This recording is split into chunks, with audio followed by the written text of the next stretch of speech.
Welcome back, Truth Seeker. More tragedy in the headlines, but what else is new?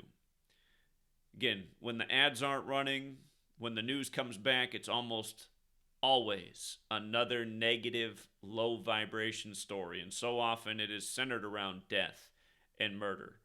And almost anytime you hear about education in the news, it's a mass shooting, it's a student rape, it's a student murder, it's a student overdose. It's just tragedy, death.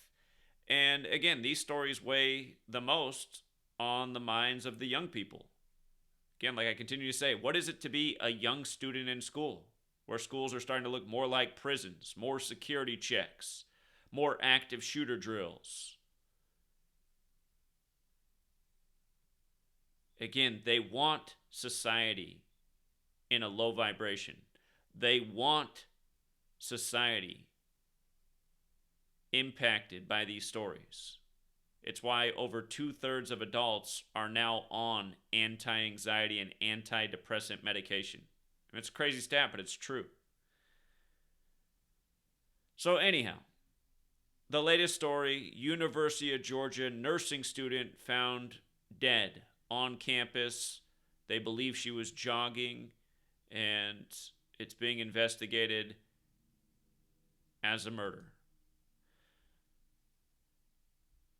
This reportedly happened yesterday, Thursday, February 22nd, 2/22.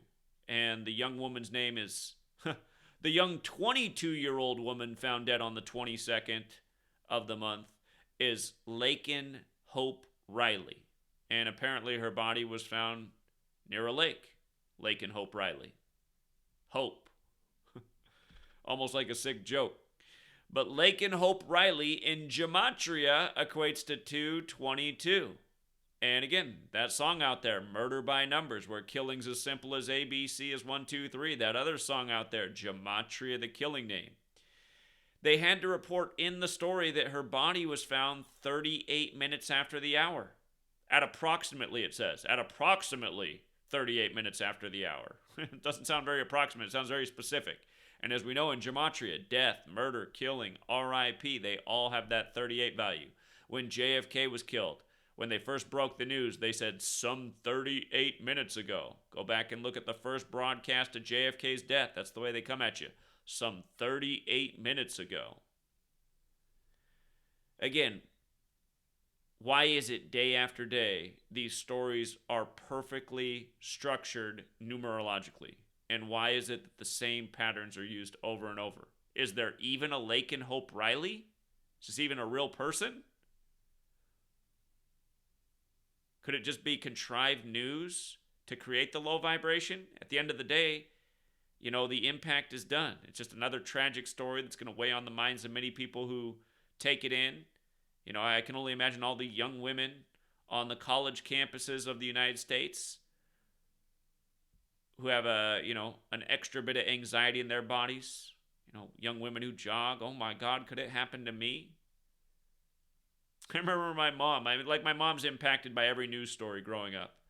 We lived in the Pacific Northwest. There'd always be the occasional story of someone out for the jog on the trail getting attacked by a mountain lion. My mom was always so worried about that. Be careful, the mountain lions out there. Like, Mom, I haven't seen any mountain lions in my life. These things only seem to happen in the news. But anyhow, it's news by the numbers all day, every day. And again, we really should ask, what we're expecting when we turn on the nightly news. Are we expecting anything that's going to be beneficial to our lives? Or are we just expecting more low vibration content to keep us in a less positive mood than we should be in? And again, I've known to turn off the news since I was a child. I didn't like the news when I was a child. I realized it was all low vibration. I just thought, you turn that off, you go outside, it seems like everything's fine. But for the last 10 years, I've been taking my time to pay attention to the news for the sake of reporting on the way it's structured in the hope of waking up humanity. And sadly, that has not happened yet. But perhaps one day it will. So, again, if you're new here, give a like, give a share, and pay attention. You'll see. Day after day, the news is structured just like this. That's why I'm here every single day exposing it. Feel free to stop by the website too, GematriaEffectNews. I'm not just on the tube. We'll leave it there for now. Until next time, Truth Seeker.